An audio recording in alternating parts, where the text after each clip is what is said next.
Buenas tardes, amigos. Estamos nuevamente editando un nuevo videos de La Otra Campana. Hoy es 28 de agosto y son las 16:20 de la tarde. Y como ustedes ven en el título del tema que hemos elegido para hoy, no es nada optimista. Los optimistas permanentes, eternos que tiene la Argentina, los voluntaristas optimistas, como yo los llamo, por supuesto se aterran con un título de esto. Ellos creen que no está pasando nada, que está todo normal, que está todo bajo control, que todo va a salir bien, en orden, sin ningún lastimado. Lo que ha pasado desde la última grabación, hace 14 días, el 14 de agosto, hasta hoy, son 2 semanas, es realmente grave lo que ha sucedido. Uno, como ya está tan acostumbrado a estas noticias de la corrupción y a estos equívocos que los gobiernos de cualquier tipo, color y olor normalmente tropiezan, están causando, realmente me causan espasmo de indignación, ¿no? Y por eso realmente me cuido siempre para no tener esa característica sombría de tirar pálidas como les gusta, como no, a los argentinos no nos gusta eso. Poco optimista, muy pesimista, dicen enseguida, confunden los estados de ánimo, que es el optimismo o el pesimismo, con los resultados positivos o negativos de una acción humana, y no tiene nada que ver, aunque sí pueden influir esos estados de ánimo en los resultados de los actos humanos. Pero realmente el medio ambiente de estos 2 últimos días, que he tenido que seguir las noticias de cerca, inclusive hoy en el mediodía o cuando estaba viniendo para acá, para el centro, me llaman la atención los hechos que están ocurriendo y la tranquilidad pasmosa con que el gobierno, y la caradurez, diría yo, con que el gobierno, sus operadores o los miembros del establishment, ese famoso círculo rojo que dice que existe, y contra el cual cada vez se me eriza más se me paran los, digamos, el sistema nervioso parece que fuera a explotar, esos señores que todo lo deciden en el país, el círculo rojo. Y veo que esto está empantanado en un pantano. Algunos dicen que lo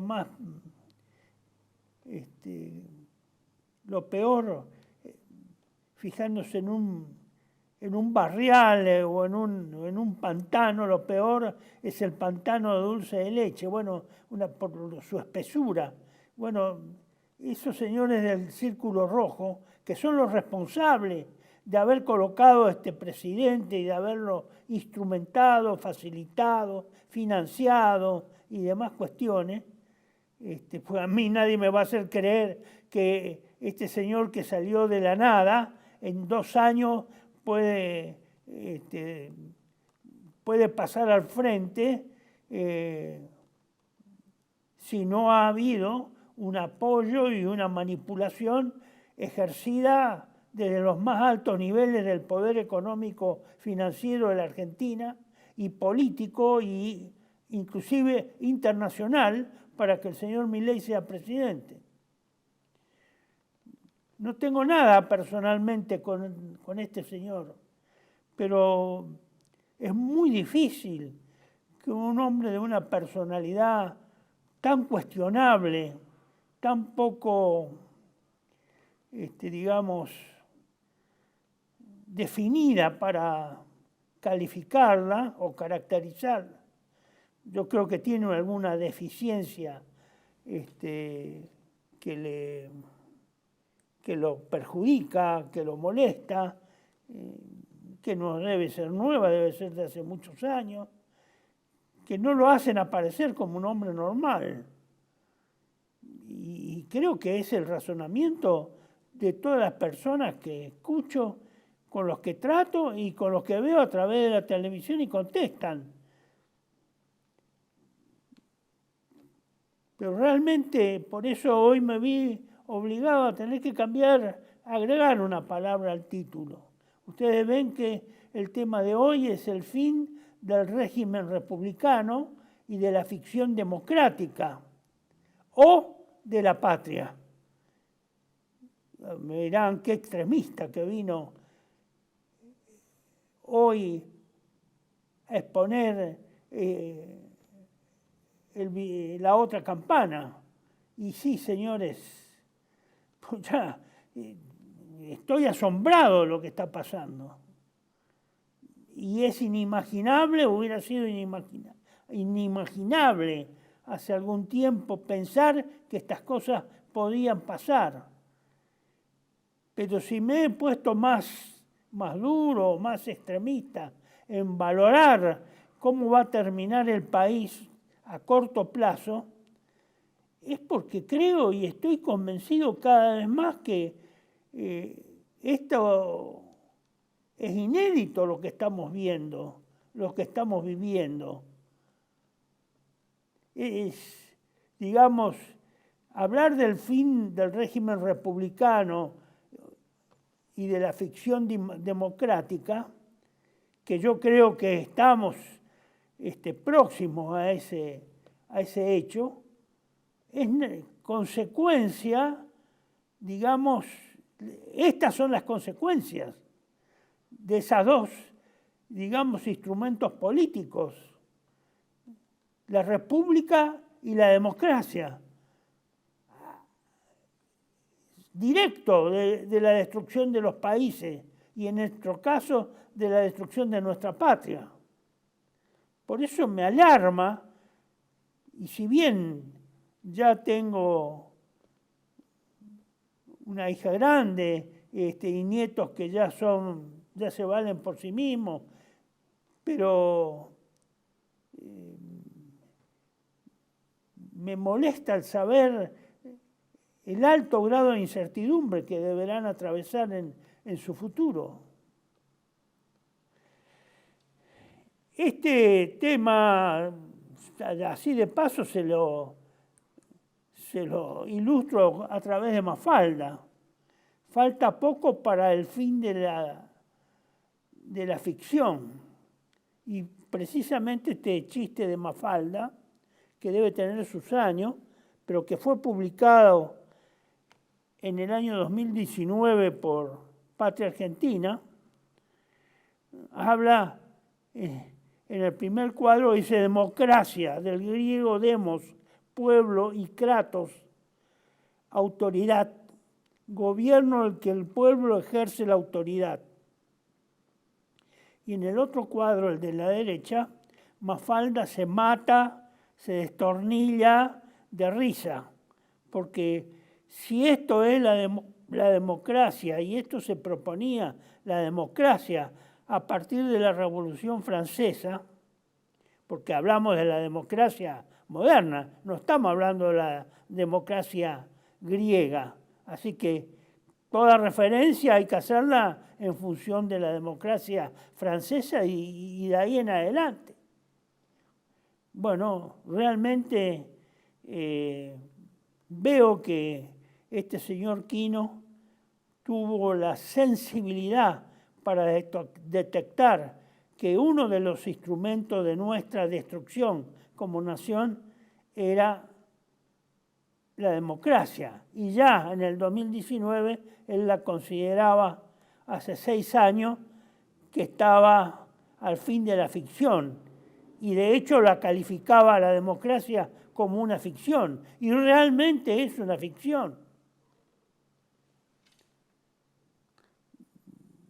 Lo digo explícitamente y lo he agregado explícitamente para todo el conjunto de imbéciles argentinos que creen que la democracia tiene un estatus y una estatura, una calidad excelsa, que es como nombrar a Dios, nombrar o hablar de la democracia. Están tan imbecilizados que llegan a esas comparaciones o a esos juicios y a esos actos. Les recuerdo así al pasar, solo para que lo vean, que el video especial que editó Canal TV1 número 37 sobre la misa y homenaje por la reconquista y defensa de Buenos Aires,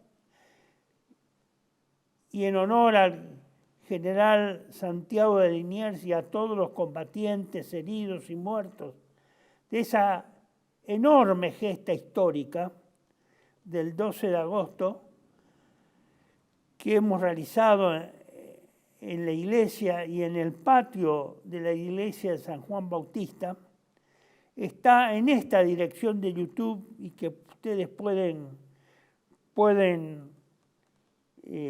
acceder en forma directa. El acto se dividió en 2 partes, en la misa propiamente dicha, y en la cual tratamos, los que intervenimos en esta organización, y que justamente ese día, el 12 de agosto de este año, cumplimos 30 años continuos de ese homenaje, excepto los 3 años que no lo hicimos durante la pandemia. Y lo tratamos de hacer con la máxima calidad religiosa, de forma tal de que llegue a Dios esta aspiración de que realmente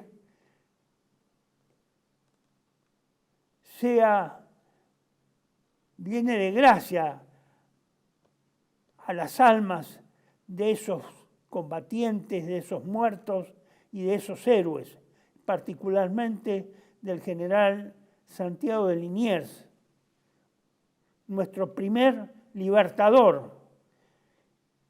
En la segunda parte hacemos un pequeño acto en el patio donde está el monumento o la imagen de Santa Clara, que fue la patrona de ese convento en la época de 1806, y al cual concurrió Liniers en la noche del 11 al 12, justo en el aniversario del día que todavía se conmemora la fiesta de Santa Clara.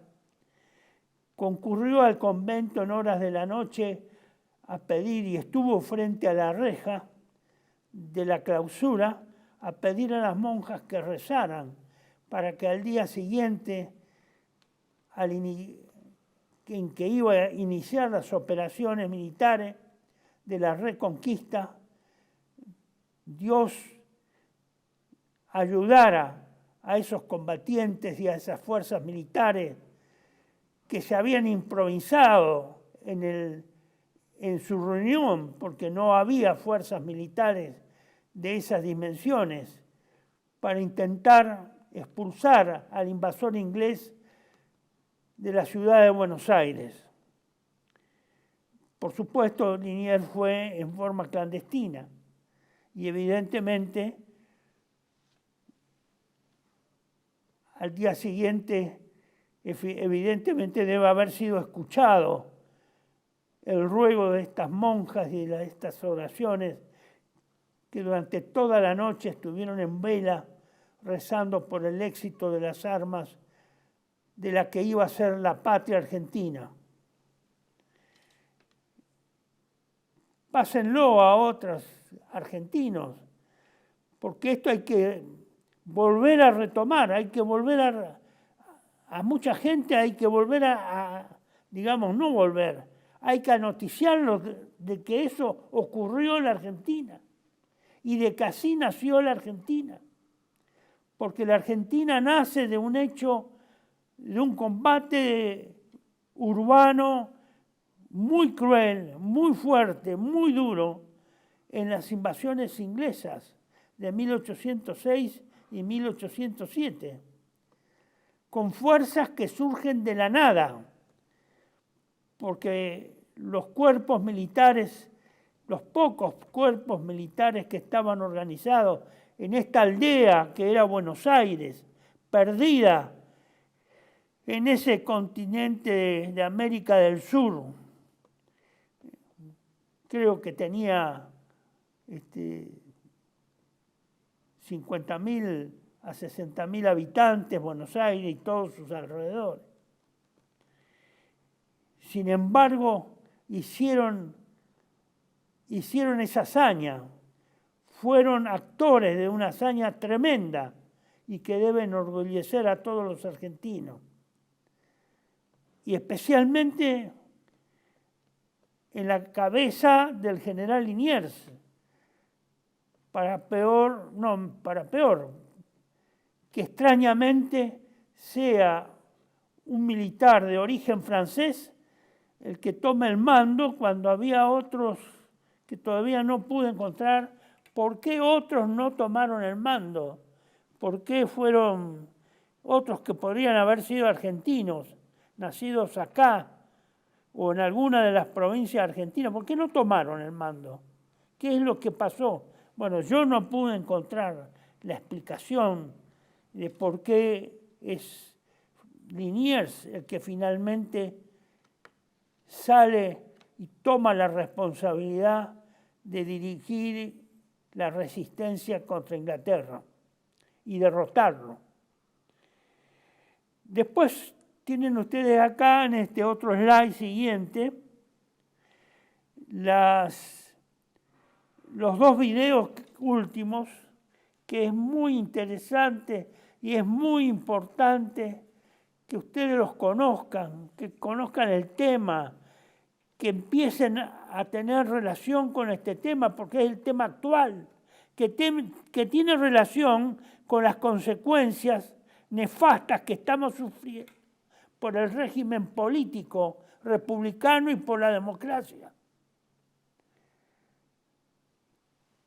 Y que va a significar la fractura o la ruptura de la unidad nacional y la extinción, en el peor de los casos, de la República Argentina o de la nación argentina, y en lo mejor que pudiera ocurrirle, en la secesión vaya a saber cuántas partes de lo que hoy es la Argentina, a través de la aplicación o si llega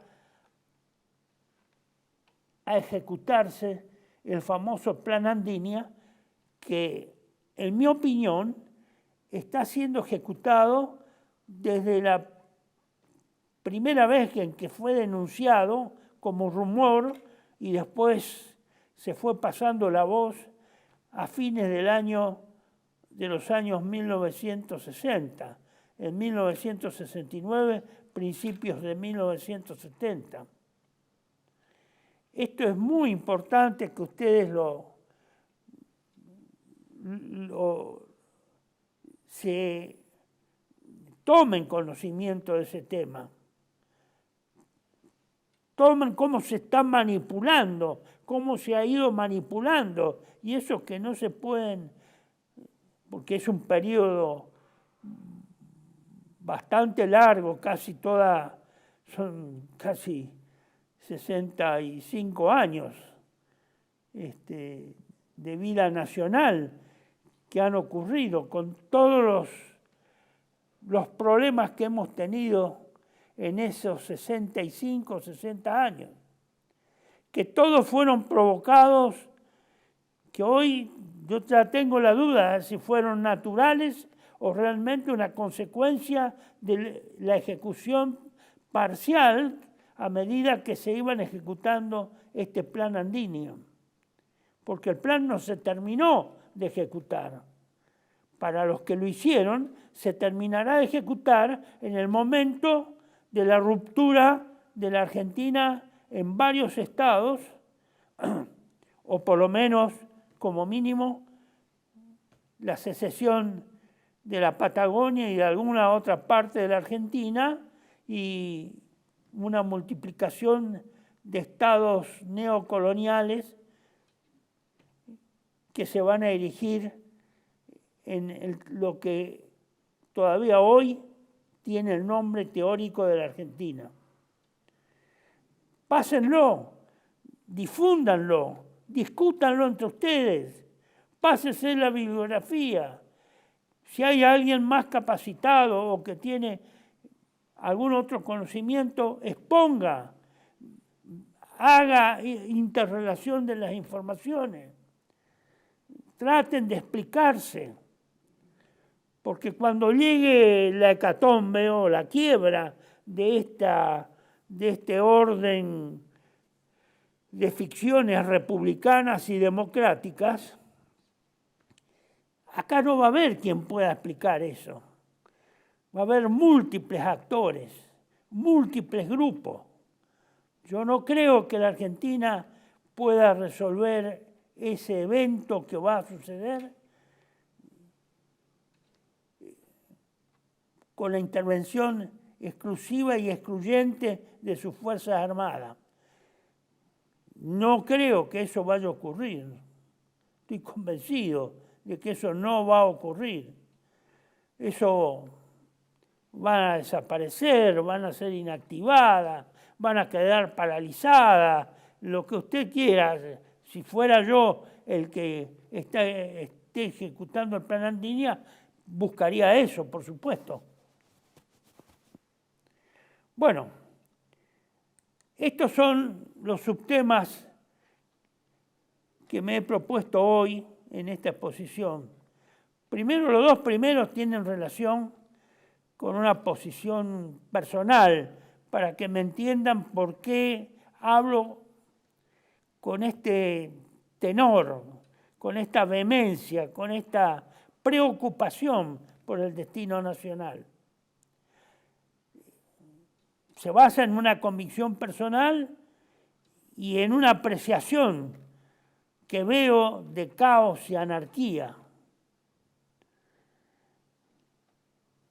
No solo por la aplicación del plan Andino, ojalá sea nada más que por eso, pero acá el plan Andino viene con una descomposición paralela, está descomponiéndose el sistema político, social, religioso, cultural, todo se está descomponiendo en Argentina, todo se está rompiendo. Todo se está fragmentando. Claro, en eso no se ve porque no hay declaraciones todos los días, hay que buscar la información, pero la situación es muy mala. La fractura social que está habiendo, que está escondida, que no se ve todavía, que ayer hubo un atisbo, que yo dudo todavía si lo que hubo no fue un autoatentado para que el señor Milei aparezca como un héroe apedreado y herido y siendo víctima del ataque irracional de la oposición. ¿Qué oposición? Si acá nadie se mueve.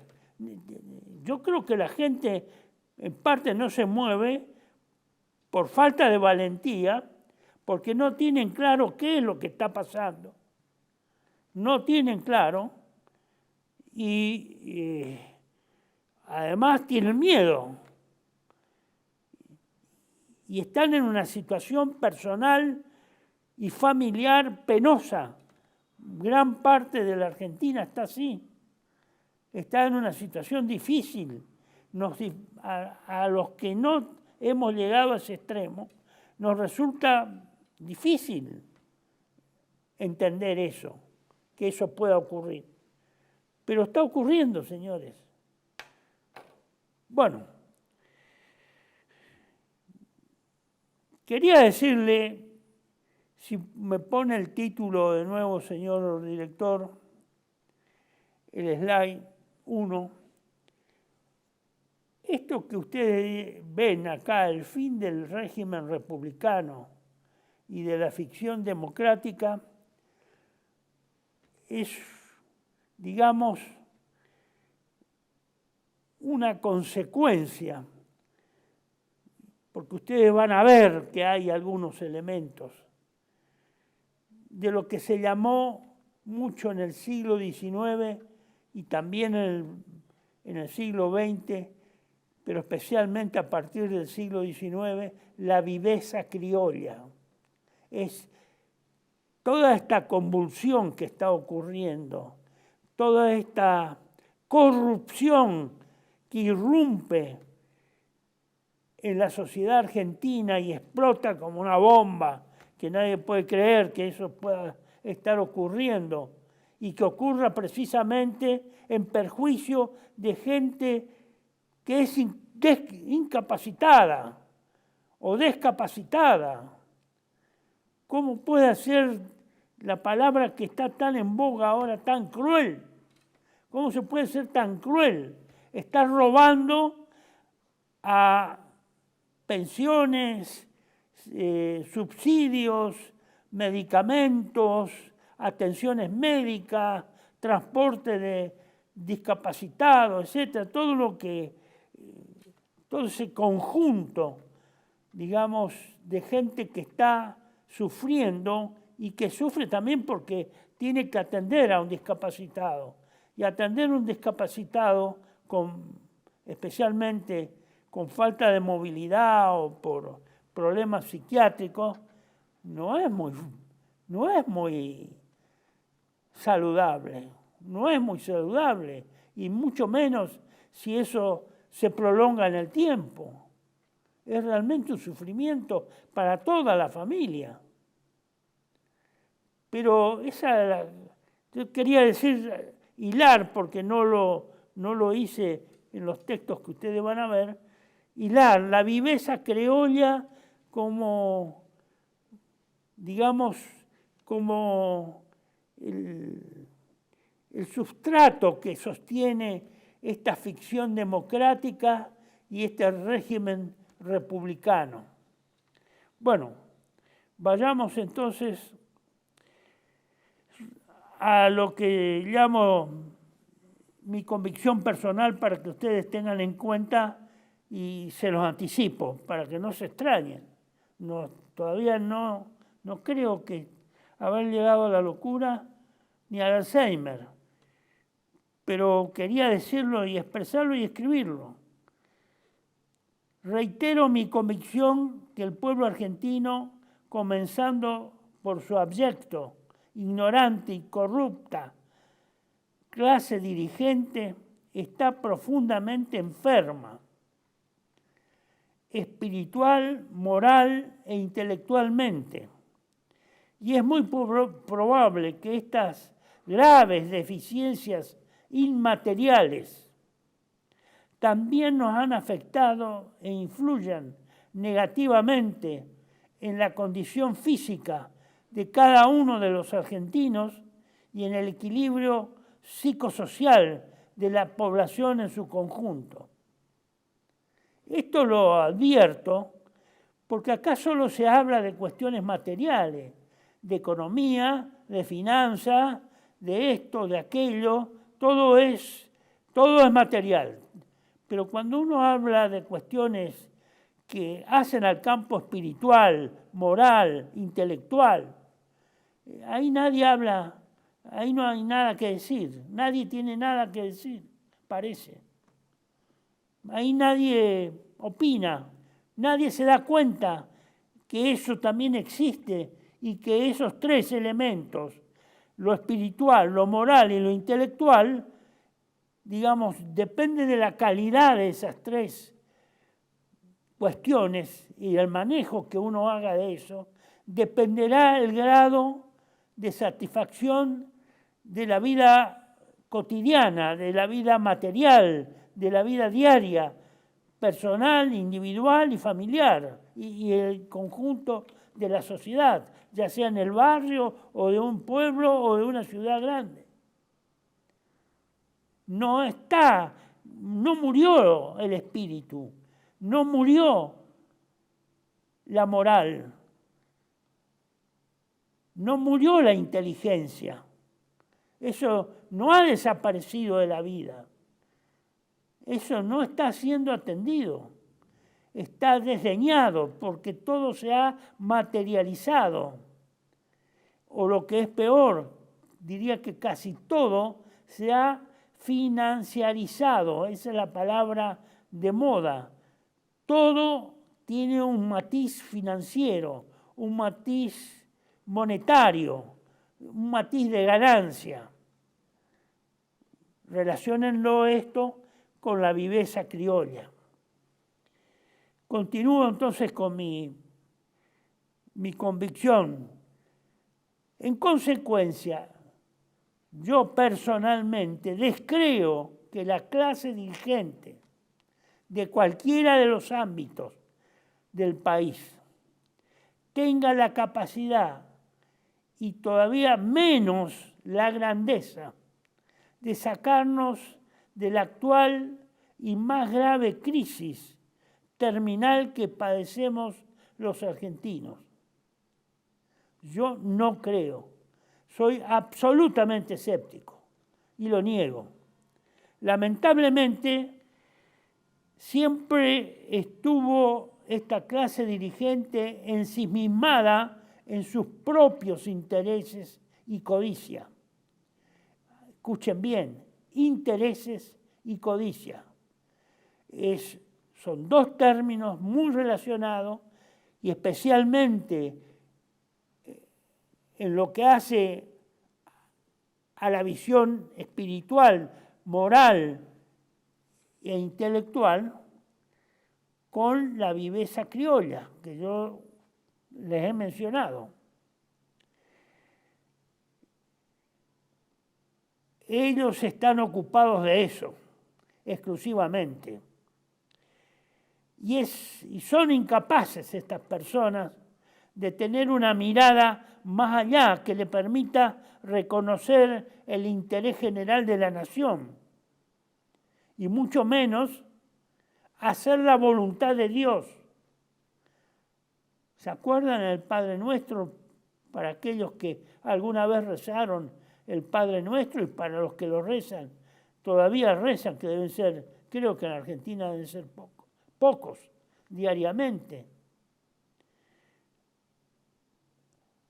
Cuando se dice, hágase tu voluntad aquí en la tierra como en el cielo, la voluntad de Dios, que eso es lo que debe hacer el hombre, cumplir con la voluntad de Dios. Eso es, digamos, vivir religiosamente, cumpliendo con la voluntad de Dios. Hay alguien en Argentina todavía, quedan gente que esté preocupada en cumplir la voluntad de Dios. ¿Saben de qué se trata eso? ¿Entienden?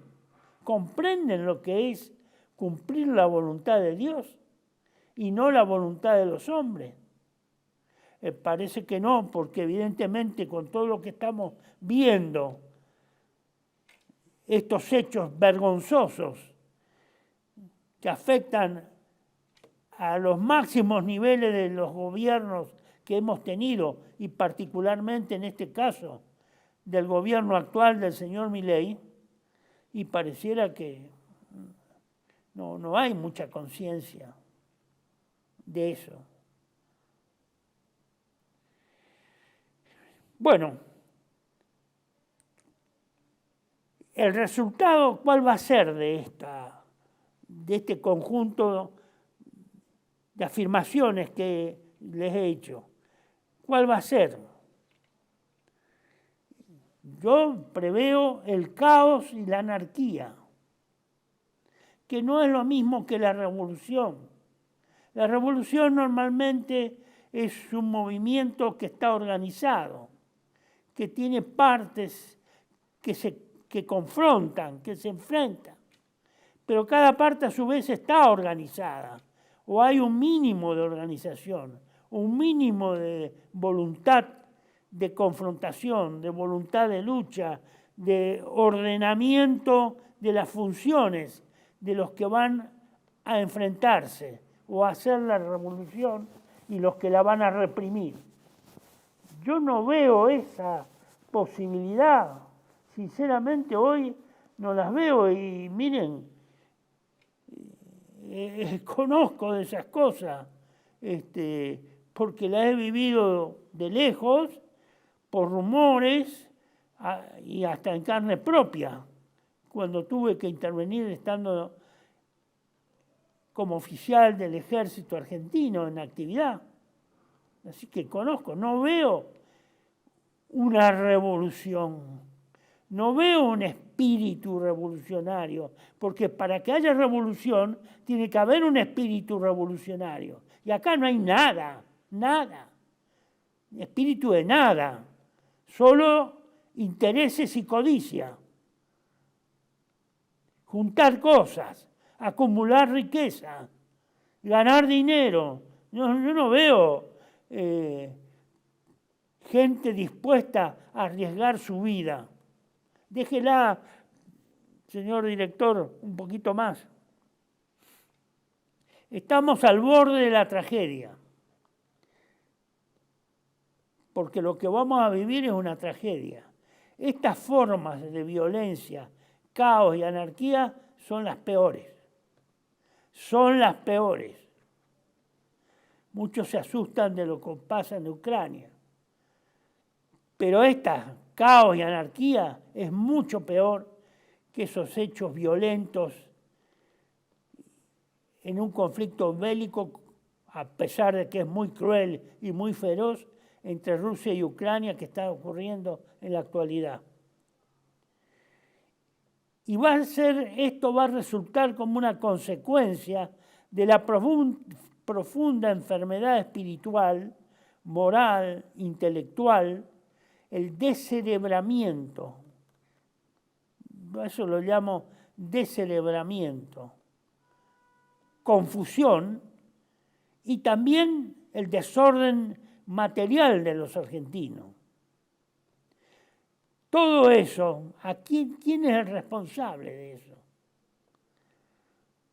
Fue resultado de la destrucción de la identidad nacional, originaria de la Argentina.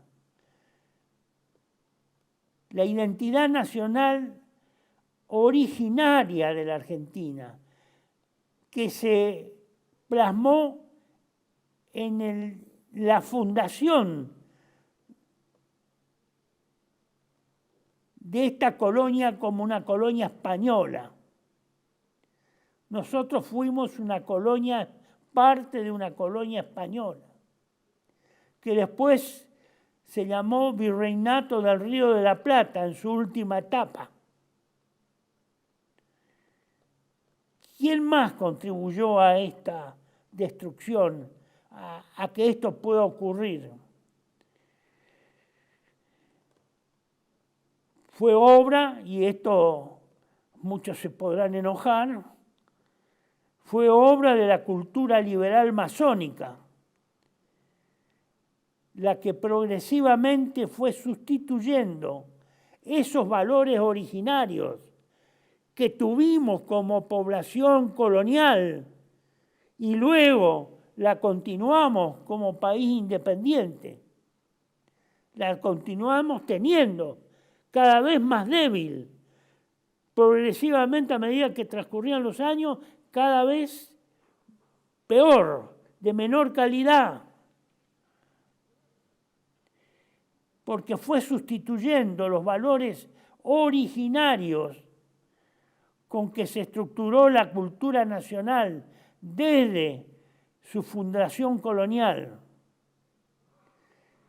Es decir, señores, eso fue una quiebra, ha habido una quiebra por dosis, lenta, lleva 400 años.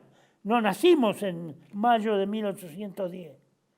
Nacimos, si queremos poner un punto así específico, de algún volumen, de alguna seriedad, tenemos que partir de la fundación de la ciudad de Santiago del Estero en 1553.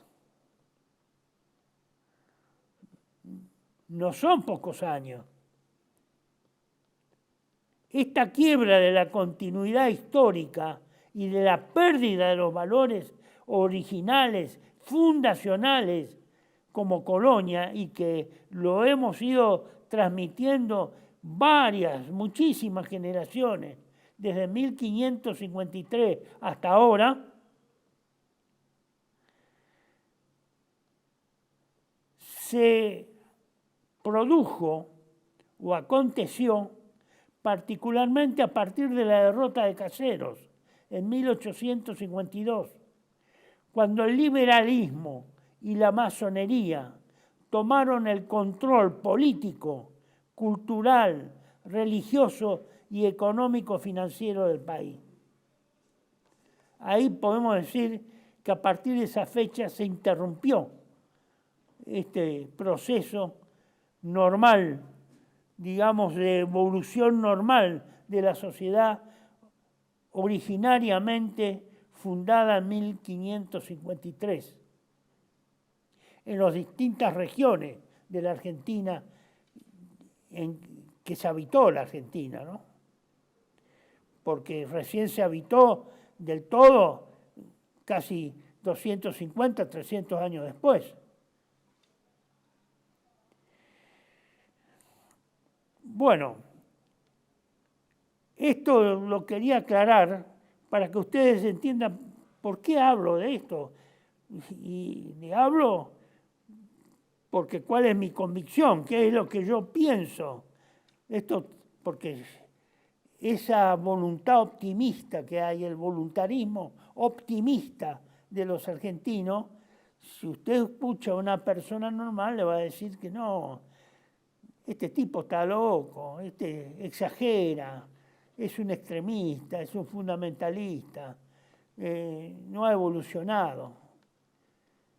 Pero acuérdense que esto va a ocurrir porque nadie se imaginó lo que ha pasado la semana desde hace 14 días con los discapacitados, el affair discapacidad.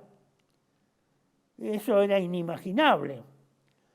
Tan inimaginable que nadie relacionaría una cosa parecida, similar, considerando las amplitudes de siglos que hay, con la destrucción de Sodoma y Gomorra. Porque todos estamos creídos, porque se ha transmitido así, masivamente, de que Sodoma y Gomorra era principalmente por un problema de la cual toma el nombre un vicio de la sodomía, de Sodoma,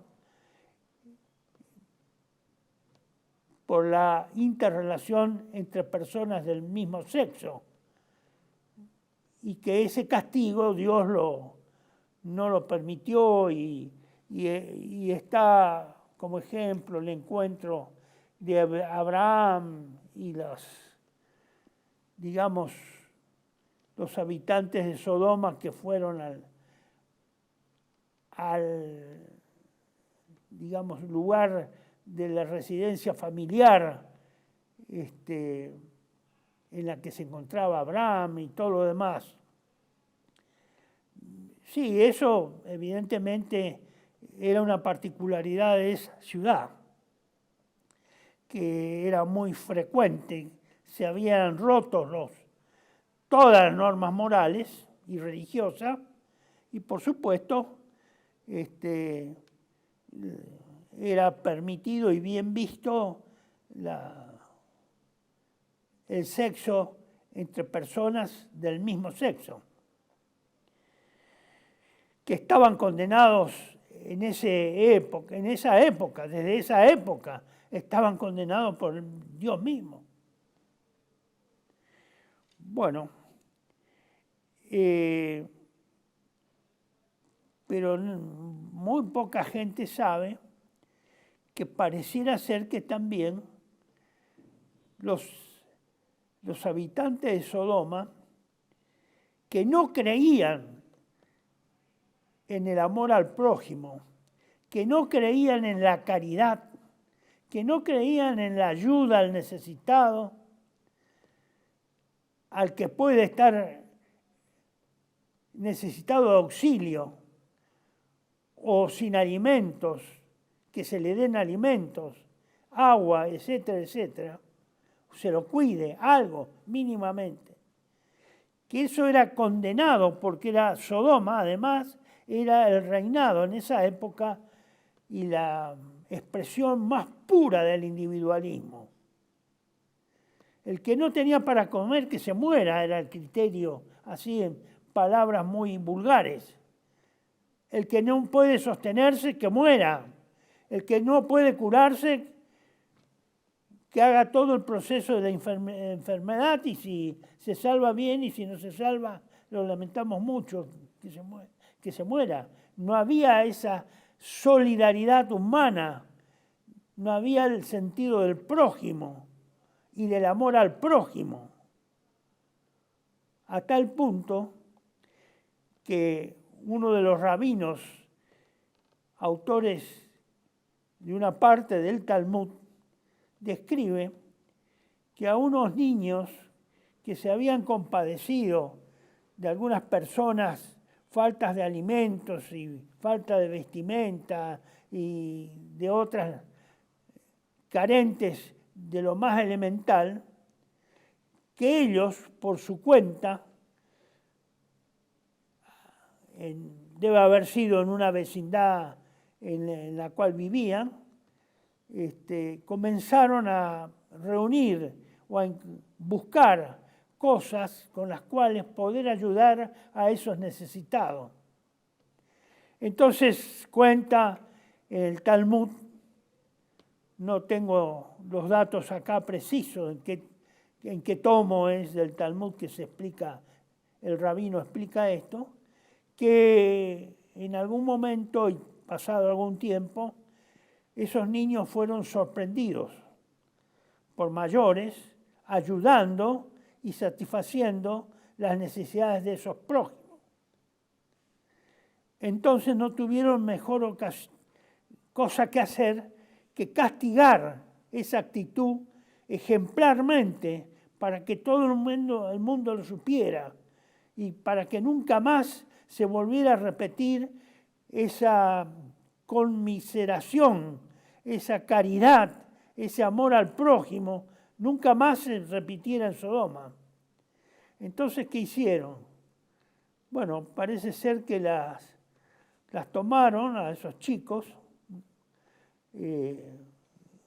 los embadurnaron con miel y los expusieron desnudos y atados a la intemperie para que los insectos, abejas, avispas y otros insectos, tomaran esos cuerpos como fuente de alimentación.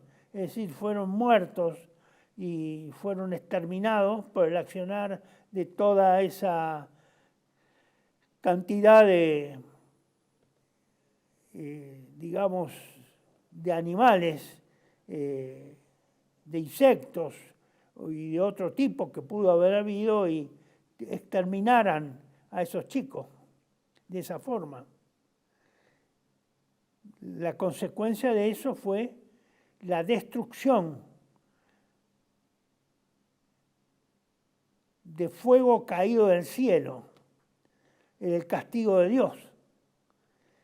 Por eso, cuando estoy oyendo tantas veces la palabra crueldad, que no era una palabra muy usada en el ámbito cotidiano, en el hablar cotidiano, acá por lo menos en donde yo he estado en la Argentina, la crueldad era para casos muy extremos. Pero como ahora se ha vuelto muy repetitiva, muy frecuente, la palabra crueldad me hace acordar a ese ejemplo de Sodoma, una ciudad que fue destruida, absolutamente destruida, disuelta por un poder destructivo del fuego intensísimo, un fuego desconocido, enviado por Dios como castigo, sin que pudieran sobrevivir sus habitantes. Bueno, entonces, hecha esta larga introducción, pero prefiero avanzar así para que no se malentienda mi actitud respecto a estos temas y a mi posición respecto a estos temas que voy a desarrollar. El próximo tema será el estado de partidos y la crisis de representación. Por ahora, dejamos acá un minuto, enseguida volvemos.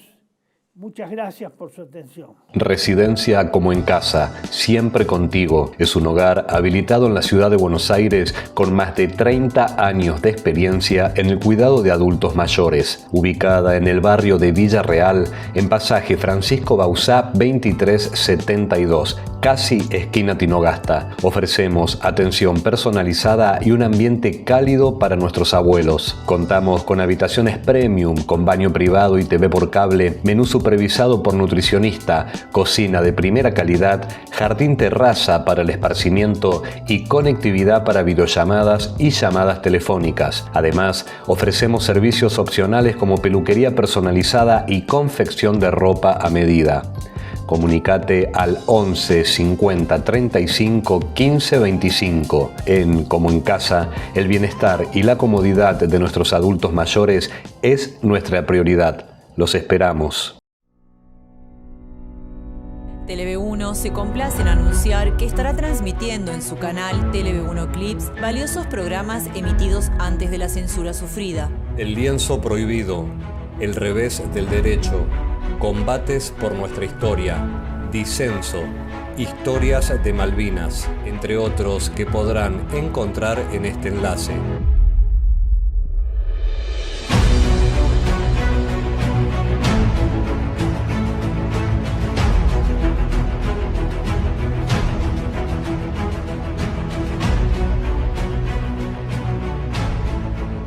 Agradecemos su aprovechamiento y difusión. Bienvenidos a CEPA, Centro de Estudios del Pensamiento Americano. Nuevo sitio web de cursos de formación en política, filosofía, historia, literatura, geopolítica, religión, psicología y más. Cursos de formación que reflejan el verdadero pensamiento americano. Lo invitamos a elegir el curso de su agrado ingresando en www.cepa.la.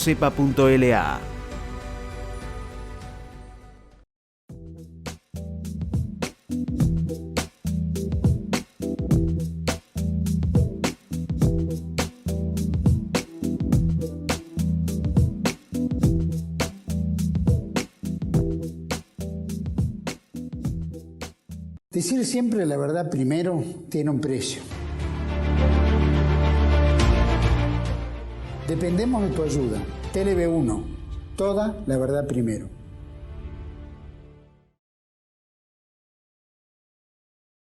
Estimados amigos, vamos a ver entonces ahora, el título está en el slide 8, el estado de partidos y la crisis de representación.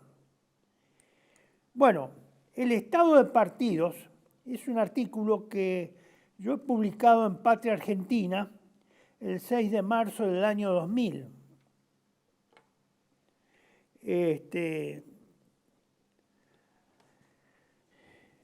Perdón, no, yo lo he publicado más en el año 2000, debe haber sido en el 2002 que lo obtuve o llegó a mis manos.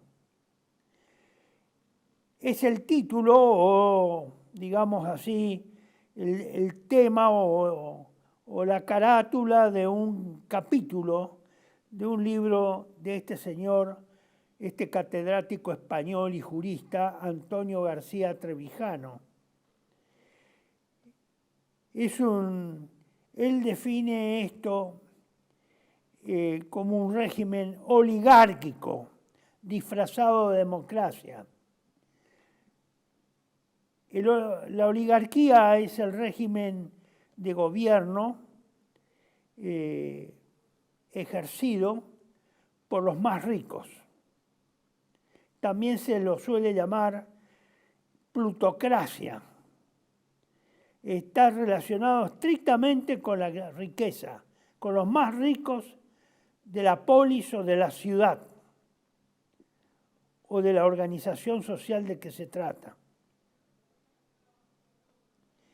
Y Trevijano dice que la cuestión decisiva de la libertad tan renombrada estos últimos 2 años, 3 años, acá por los locuaces políticos de turno, el problema de la libertad reside en la formación del poder. ¿Cómo se constituye el poder para que exista libertad? Él sostiene que la naturaleza y el alcance del poder político están decididos de antemano en el estado de partido, que es un estado especial, que es el estado que nos rige, el estado de partido. A pesar de que se dice estado republicano, pero en realidad es un estado de partidos. Y él sostiene que el control administrativo de lo público en el estado de partidos pertenece en exclusividad al consenso oligárquico de los partidos. Es decir, es un problema que se arregla en y dentro de la oligarquía. El dominio administrativo del Estado. Pero el dominio público de lo privado, es decir, el control, digamos, el dominio privado de lo público, se produce cuando se alcanza el consenso de la oligarquía financiera y mediática de la comunicación, es decir, de los medios de comunicación. Entonces hay un control administrativo y un control privado. El control administrativo pertenece exclusivamente al consenso de la oligarquía de los partidos. Y el dominio privado de lo público al consenso de la oligarquía financiera y de los medios de comunicación social.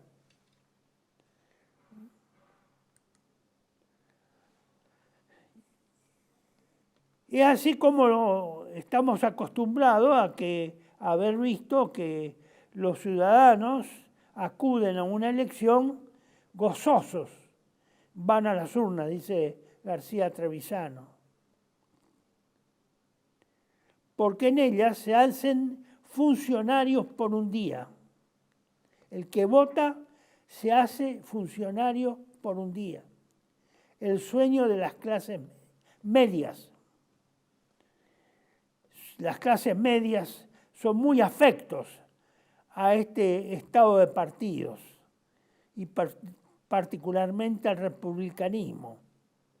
Yo diría que es la ideología que subyace, la ideología política que subyace fuertemente en los partidos, en la clase media, especialmente en la clase media.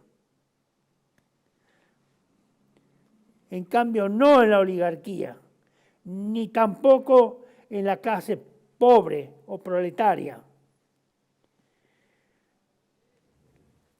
Mientras que los resortes del poder interno del Estado, lo que otorgan privilegios y concesiones al gran capital, ni se rozan en las elecciones ni en los programas de los partidos gobernantes. Es decir, ese tema de los privilegios, el poder interno dentro del Estado, las concesiones que se hacen al gran capital, que siempre el gran capital, cuando uno dice el gran capital, es el gran capital financiero. Ni se rozan, ni se tocan en los programas de los partidos gobernantes. Eso es tabú, eso no, ni se menciona.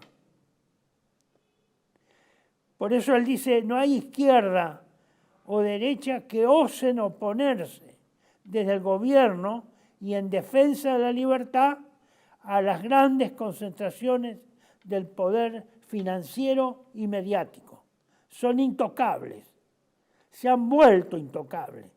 No era eso así, pero se han vuelto intocables a lo largo a partir de la segunda mitad del siglo XIX y todo el siglo XX y lo que va de este siglo. El dato es suficiente para deducir que la corrupción es inseparable del estado de partidos y que la naturaleza del régimen es la propia de una oligarquía. Es decir, que en un estado de partido los que gobiernan son los oligarcas. Es la clase ocupada por la oligarquía. Aunque ustedes van a escuchar que todos se consideran, por supuesto, populares y populistas. En realidad, los electores en este estado de partidos votan pero no eligen. Refrendar una de las listas del partido no es elegir, especialmente acá en Argentina con las listas sábana. Nadie elige a los que están en las listas, sábanas o no sábanas. Los integrantes de listas no son elegidos por los votantes, sino por los jefes de partido. Y ustedes van a ver cómo este señor Trevijano va cayendo en la conclusión de que evidentemente, digamos, la corrupción es una cuestión innata, propia, esencial de este estado de partidos. Porque eso está elegido a través de una jerarquía y por una jerarquía. Acá estos últimos años se ha escuchado hablar de que algún partido ha dado preferencia en la ocupación del orden en las listas a aquellos que ponen o compran su banca para aquellos que son diputados, senadores. Es decir, compran, ya sea porque eso está cotizado a un precio o porque, en fin, los aportes económicos que realiza para la campaña política del partido son importantes y considerables y son considerados muy estimables por los jefes de los partidos.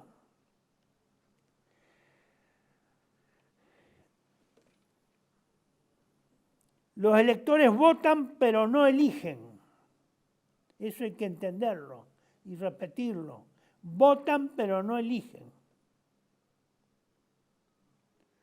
Porque los que eligen a la persona son los jefes de partido.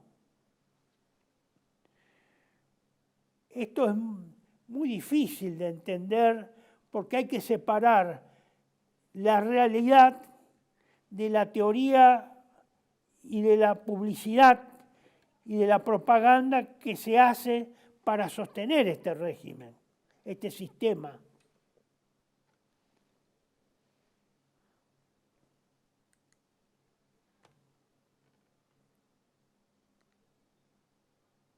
No se vota a diputados de los electores, del pueblo o la sociedad, sino a puros delegados de los partidos estatales. Efectivamente, si hay un partido del Estado, si hay partidos del Estado, los ejemplares o el estado de partido, el que es ejemplar es el de la Argentina, porque el partido, al ser incorporado a la Constitución en el año 94, es efectivamente, completamente, forma parte del estado de partido. Es, a todos los efectos, es un estado de partido. El partido se ha transformado en un instrumento, se ha transformado en parte del Estado, cuando tendría que ser apartado del Estado, ser independiente del Estado.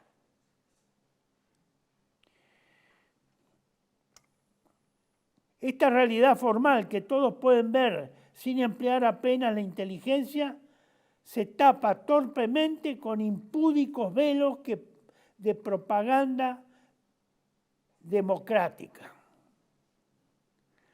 Todos, gobernantes y gobernados, apuntalan la colosal mentira de llamar legislativas a estas burocracias elecciones administrativas para cubrir puestos de relieve en el Estado, de llamar representantes del pueblo a simples delegados de partidos, de llamar separación de poderes a la simple separación de funciones públicas entre personas de una misma obediencia de partido, de llamar democracia representativa a esta degenerada oligarquía estatal.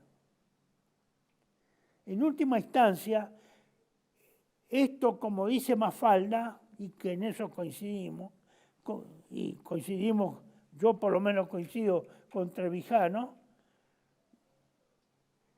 si usted lo ve, es toda una ficción, es una ficción, todo es una ficción, porque nadie elige nada, todo está dado por una jerarquía oligárquica que maneja el partido,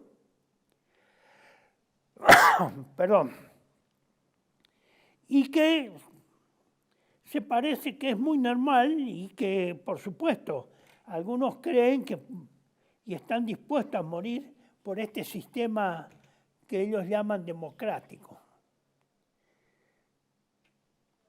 Ahora, cada vez más, el partido es un ente estatal y los que son elegidos por el partido son parte del Estado. Terminan siendo herramientas estatales, que en última instancia están manejados por el poder oligárquico, cualquiera sea el nombre que tenga, e inclusive los comunistas, que son supuestamente, deberían haber sido los más enemigos de este sistema del Estado de partidos.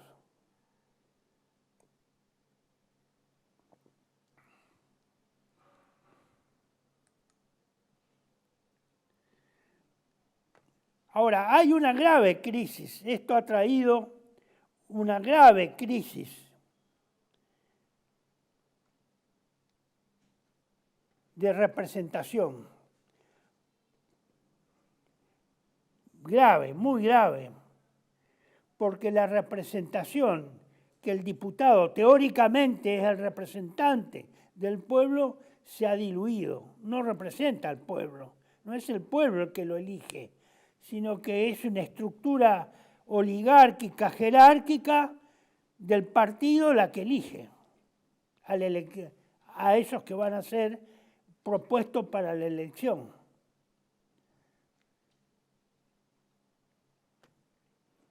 En Argentina los partidos políticos han dejado de existir, y especialmente a partir de 1994. Han sido reemplazados rápidamente por lo que se llaman los espacios políticos, concepto indefinido e indeterminado.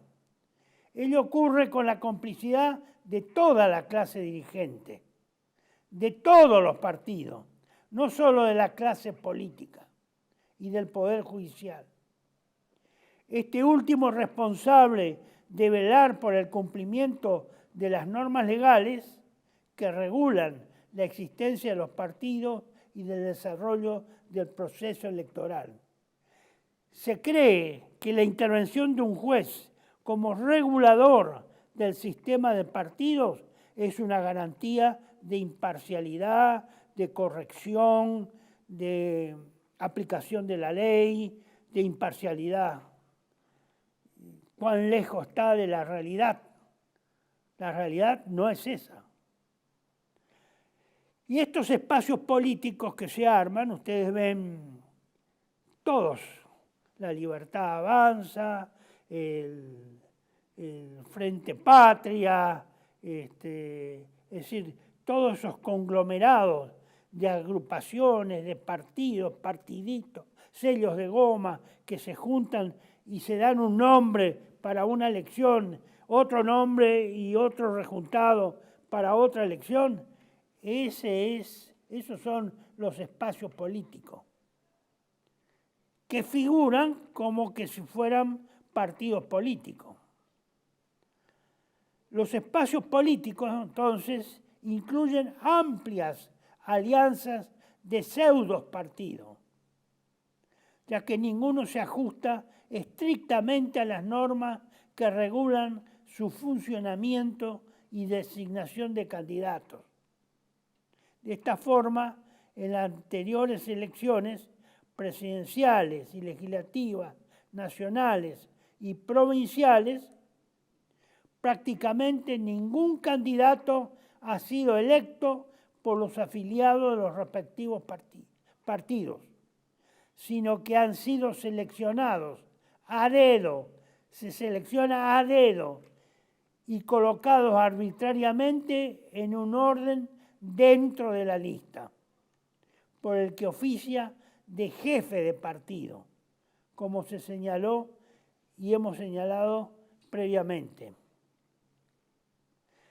Esto no se puede agotar, esta discusión no se puede agotar en estas pocas minutos de introducción, y de advertencia. Es introducción y un poco de advertencia respecto de qué se trata cuando hablamos de partidos políticos.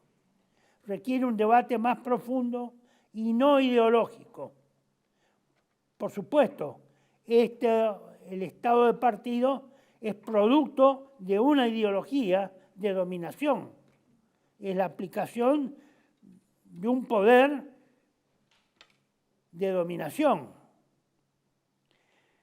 Estamos en este momento, no solo en Argentina, sino en todo el mundo, en presencia de una grave crisis de representación que no puede seguir ignorándose o desvirtuando con trampas y engaños, como se lo hace normalmente.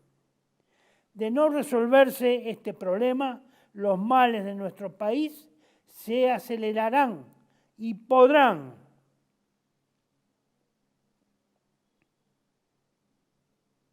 un momentito que me perdí.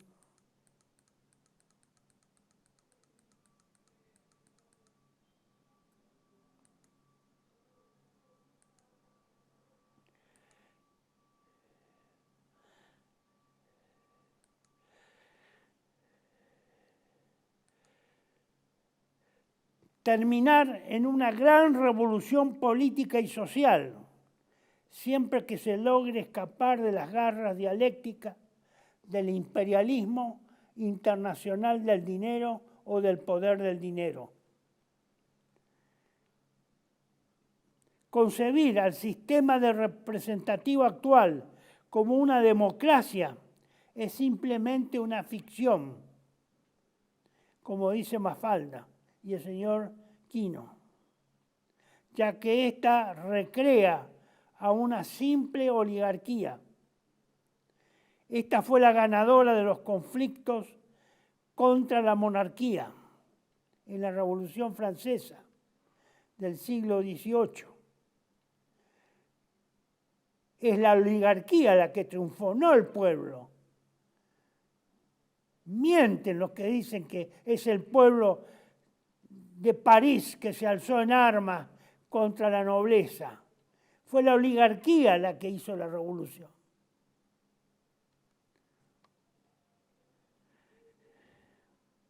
Esta fue la ganadora de los conflictos contra la monarquía.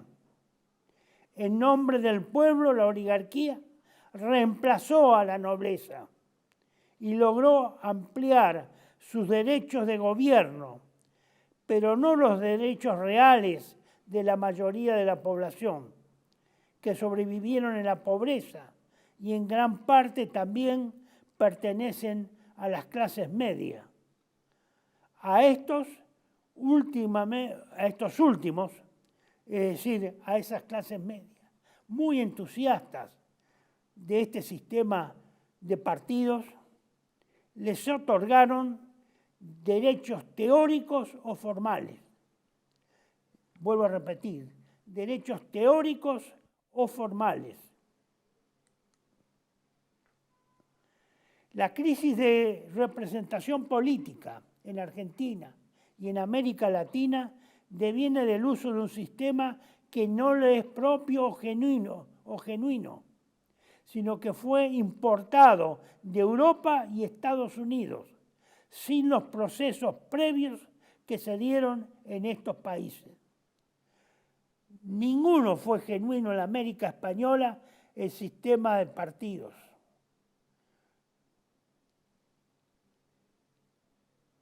Es absolutamente falso decir que eso es genuino. Fue un producto importado, un enlatado, y se recibió como un enlatado y se lo usó hasta hoy como un enlatado. El general San Martín ya anticipaba este problema en una carta a Vicente López, borrador del 12 de mayo de 1830, aunque la historia oficial masónica es desmemoriada respecto a esta cuestión, donde afirmaba: por todas partes, los nuevos estados, me refiero a los estados americanos, presentan los mismos síntomas, el mismo cuadro de desórdenes y la misma inestabilidad.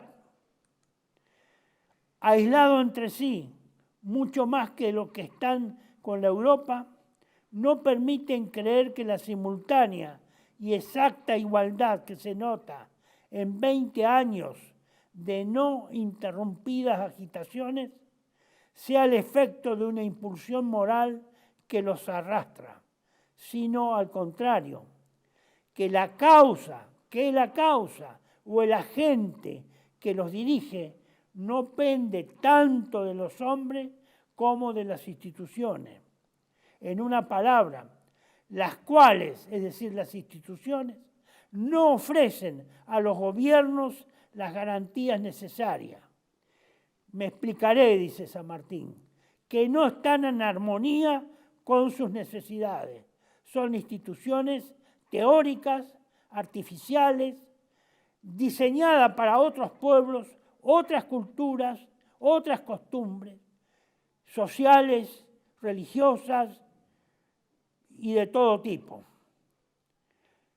Y agrega San Martín: no en los hombres es de donde debe esperarse el término de nuestros males.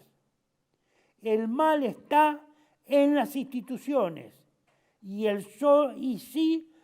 sí solo en las instituciones. Este documento está inserto en un libro llamado Su correspondencia de San Martín, 1823-1850, publicado por el Museo Histórico Nacional en 1919. No he visto que esto haya sido reproducido nuevamente. En síntesis, se trata de una estafa moral y a la fe pública de millones de ciudadanos que desconocen absolutamente todo respecto a este mecanismo tramposo, creyendo falsamente que son soberanos. ¿Soberanos de qué? Uno se pregunta. Y de que participan de un acto democrático, entre comillas, cuando en realidad se trata de una farsa oligárquica y autoritaria. Farsa oligárquica y autoritaria, disfrazado de democracia con la ficción que reemplazó a el autoritarismo y el absolutismo de las monarquías europeas, que motivó la expulsión del poder de la monarquía. Lo único que permaneció inalterable y como institución permanente es la masonería internacional y sus logias, junto con los medios de comunicación que mayoritariamente están controlados por la masonería. Eso sí, de la masonería y de la acción y la intervención de la masonería en los procesos políticos de la América, del Sur, del Norte y en Europa, nadie habla. Hablaron en algún momento los masones en Argentina, reconociendo que 13 de sus presidentes, creo que eso fue hasta 1930, creo que 13 o 14 de los presidentes eran reconocidos como masones por la masonería. Claro, ellos no dicen que intervienen secretamente a través de sus logias. Estimados amigos, interrumpimos el desarrollo de este tema, lo dejamos acá y lo vamos a continuar en el próximo como segunda parte, porque me voy a referir especialmente a Juan Bautista Alberdi, el teórico e ideólogo que diseñó y fabricó, escuchen bien, un nuevo país para un nuevo pueblo. Repito, porque no sé, y piénsenlo, un nuevo país para un nuevo pueblo, porque efectivamente, y en síntesis, ya se los adelanto, el proyecto de Alberdi fue crear un nuevo país, y efectivamente lo crearon. Es un nuevo país. La Argentina, creada con la Constitución de 1853, no tiene relación con la realidad política, social, económica, financiera, cultural y religiosa de la Argentina previa a 1853. Y también pretendieron cambiar el pueblo, es decir, eliminar la población nativa, hacer ingeniería social y traer a través de la inmigración un nuevo pueblo. Iba a ser el crisol de raza que se iba a producir. Hoy estamos viviendo esas consecuencias. Estimados amigos, estamos hoy muy limitados en el tiempo, no podemos rezar esas dos oraciones que acostumbramos a rezar, solamente vamos a decir: Sagrado Corazón, salva al pueblo argentino. Muchas gracias y nos vemos en el próximo, creo que es, 14 días, en los próximos 14 días vamos a terminar este tema tan poco desarrollado por los medios de comunicación y por las instituciones, y mucho menos por la masonería. Bueno, muchas gracias.